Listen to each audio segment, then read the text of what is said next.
네, 미국 대선이 바로 다음 달로 다가왔습니다. 해리스가 되더라도 트럼프가 되더라도 반도체와 배터리 분야의 미중 간의 기술 경쟁은 더욱더 격화될 것으로 보이는데요. 우리 산업계에 필요한 전략은 무엇인지 오늘 이슈앤피플에서는 최준경 한미협회 회장 모시고 이야기를 들어보겠습니다. 어서 오십시오. 네, 안녕하세요. 네, 안녕하세요. 반갑습니다. 자, 그야말로 정말 한 치 앞도 예상할 수 없는 박빙의 선거가 지금 펼쳐지고 있습니다. 얼마 전에 있었던 지금 진행되고 있는 사전투표 열기도 상당히 뜨겁다고 하고요. 그만큼 우리나라에서도 지금 대선 결과에 따른 여러 가지 대책을 철저하게 계산을 해서 준비를 해야 될 것 같은데요.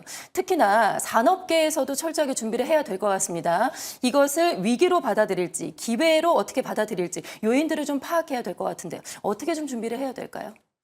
그러니까 이제 이게 위기냐 기회냐 하는 게 이제 그 새로 들어오는 정부 누가 대통령이 되든 간에 예. 그 대중국 정책이 어떻게 될 거냐에 다른 거 아니겠습니까? 그러나 이 대중국 정책은 뭐 트럼프 후보가 되든 해리스 후보가 되든 그대로 유지될 거라고 저는 봅니다. 예. 방식의 차이는 좀 있을 수 있어요. 트럼프 대통령은 이제 주로 관세를 많이 사용해서 타리프맨이라는 별명도 있지 않습니까? 예, 본인 스스로 관세 대통령이라고 네, 얘기했죠. 그렇습니다. 그리고 이제 해리스 후보는 이제 바이든 대통령의 뒤를 이으니까 이 공급망의 변화를 주는 정책으로 갈 것 같습니다. 예. 근데 이제 어느 쪽으로 가든 이제 위기 기회 요인이 있는데 저는 그 기회 요인은 별로 없다고 생각합니다. 왜냐하면 보통 그 기회라고 하는 것이 이제 중국이 견제를 당하면 반사적으로 한국에 기회가 올 것이다 그런 얘기 아니겠습니까? 예. 그러나 이제 중국이 이제 견제를 받게 되면 중국이 위축되고 그 한중 간의 그 협력 관계를 생각하면 거기서 오는 마이너스 효과가 있죠. 그리고 중요한 거는 중국이 이제 그런 그 규제에 그 대항하기 위해서 독자적인 기술 개발하지 않습니까? 예. 그래서 소위 이제 중국의 기술 굴기라고 그러는데 그래서 최근에 보면은 그 화웨이에서 2번 접는 그 폴더폰을 냈지 않습니까? 또 가전제품 그런 것도 상당히 지금 수준이 높게 예, 가고 속도까지 있어요. 빠르잖아요. 그래서 오히려 한국이 긴장해야 할 수도 있다 이렇게 생각합니다. 그러니까 요약하면은 이제 기회 요인은 없다. 예. 위기 요인만 있다고 보고요. 그래서 이런 위기 요인을 탈출하는 것은 결국은 국제 경쟁력을 갖는 겁니다. 그래서 우리 기업이 세계에서 올 때 같이 일하고 싶은 기업, 또 우리나라가 같이 일하고 싶은 나라, 이렇게 인식이 되어야 새롭게 형성되는 공급망에서 의미 있는 위치를 차지하게 된다 이렇게 보고 있습니다. 예, 기회보다는 리스크가 더 많기 때문에 그렇게 봐야 됩니다. 앞으로 리스크에 대한 대응책을 철저하게 세워서 우리의 경쟁력을 네, 그렇습니다. 어느 나라에 따라 뒤지지 않은 경쟁력을 갖춰야 된다라는 그렇습니다. 말씀이시고요. 자, 특히나 반도체와 배터리 분야에서 각각의 이제 철저한 대응이 좀 필요할 것 같은데요. 우선 반도체 분야부터 좀 이야기를 해보죠. 사실 지금 뭐 미국도 그렇고 중국도 그렇고 일본 뭐 유럽까지 지금 다 해서 반도체 지원에 사활을 걸고 국가가 정부가 직접 나서서 보조금 정책을 다 취하고 있습니다. 그런데 얼마 전에 국감에서도 지금 이게 이슈가 됐었어요. 우리나라는 반도체와 관련한 보조금 정책이 제로다. 그렇습니다. 상당히 예. 충격적입니다. 예. 반도체 뭐 지원금 이야기도 상당히 나왔던 것 같은데 아직까지도 이게 실행이 되지 않고 제로라는 거죠. 예. 그 반도체가 자꾸 쟁점에 되는 이유는 그 이제 경제적인 면도 있지만 미래 첨단 무기라는 것이 다 반도체에 달려 있지 않습니까? 예. 누구 반도체가 더 성능이 있고 빠르냐에 따라서 무기의 성능과 속도가 결정이 되기 때문에 정확도도 결정되고요. 그래서 이 반도체가 이슈가 되는 겁니다. 그래서 미국은 반도체 공장을 미국에 갖겠다. 그러니까 적어도 군수산업이나 핵심 산업에 필요한 반도체, 미국이 필요한 반도체는 전량 미국 내에서 생산해서 대외 의존도를 없이 하겠다는 게 이제 목표죠. 예. 다른 나라들도 이제 다 그럼 우리는 어떻게 되냐 해서 다 뭐 일본, 유럽 할 것 없이 다 반도체 산업에 이제 역점을 두고 있습니다.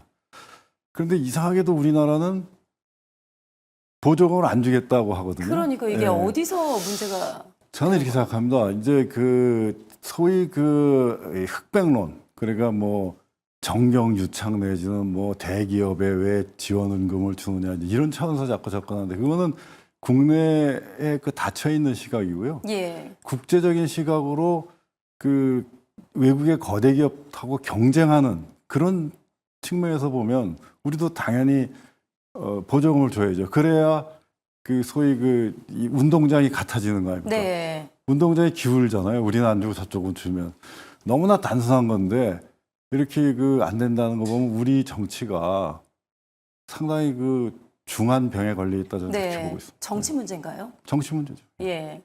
지금 K칩스법도 지난 국회에서 통과가 결국 되지 못하고 폐기가 됐죠. 22대 국회로 넘어갔고요. 이번에 5월에 윤석열 대통령이 반도체와 관련해서 과감하게 지원을 하겠다. 26조 원을 투자하겠다라고 말씀을 했습니다. 이 부분은 좀 충분하다고 보세요? 글쎄요. 이것도 과연 이루어질까요? 충분하다고 할 수는 없어도 그 정도를 하면은 그래도 상당한 수준으로 간다고 보고요. 이 반도체 투자는 사실 대규모 투자를 하기 때문에 엄청난 돈이 들지 않습니까? 그래서 이 윤석열 대통령이 발표한 일단 계획부터라도 100% 일단 실천해야 된다고 생각합니다. 예, 알겠습니다. 자, 이번엔 배터리 이야기도 좀 해볼게요. 지금 미국은 중국산 전기차와 배터리에 불이익을 주겠다라는 정책을 또 발표를 했습니다. 과연 이게 우리나라의 득이 될 것이냐, 실이 될 것이냐, 이걸 또 누가 앞으로 미 대선에서 당선이 되느냐에 따라서 또 결과도 좀 달라질 수밖에 없을 것 같은데요. 배터리만 딱 한정해서 보면 중국산 배터리를 규제한다 그러면 한국한테 이득은 되죠. 반사적인 이득은 있는데 이제 규제 이런 것도 누가 대통령이 되느냐에 따라서 약간씩 차이가 있을 겁니다. 미묘한 차이가 있을 것이다. 예. 이게 또 단기적으로 볼 것이냐, 중장기적으로 볼 것이냐, 이 부분에 따라서 대책도 우리가 좀 다르게 세워야 되지 않을까요? 그렇죠. 그래서 아까도 말씀드렸지만 결국 생존하려면 우리가 월등한 기술력을 갖고 있어야 됩니다. 월등한 가격 경쟁력을 갖고 있어야 되고요. 그래서 기술 경쟁력하고 가격 경쟁력을 같이 갖고 있으면 뭐 어떤 제도가 어떻게 돼도 우리는 살아남을 수 있는 거죠. 네. 이 안에 껴있는 우리나라 같은 경우는 사실 중국과의 관계도 중요하잖아요. 미국이 중국을 압박한다고 해도 우리는 중국을 버릴 수 없는 관계이기 때문에 중국과의 관계도 또 이제 산업적인 연결도 좀 유지를 잘 해야 될 것 같아요. 그렇습니다. 이쪽의 전략은 좀 어떻게? 그렇습니다. 중국하고도 우리가 잘 지내야죠. 그러니까 물론 이제 국제 환경이나 새로운 국제 질서 이런 데 있어서 오는 한계도 있을 수 있지만 그럼에도 불구하고 양국은 서로 존중하면서 최대한 협력할 수 있는 건 협력하고 서로 의존하고 서로 아끼는 그런 자세로 가야 된다고 생각합니다.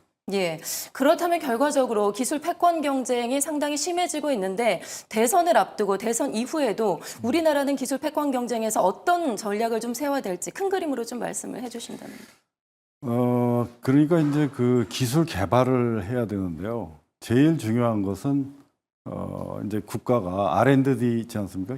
연구개발 자원 그런 걸 확충하고 또 필요한 것으로 충분히 지원을 해야 되고 무엇보다도 사람이 중요하지 않습니까? 기술 인력. 그래서 이공계 학생들을 좀 더 잘 대우해 줘야 될 것 같습니다. 그래서 우수한 인재가 이공계로 들어오게. 그래서 이공계 학생들한테 장학금을 주는 것만으로는 불충분하고요.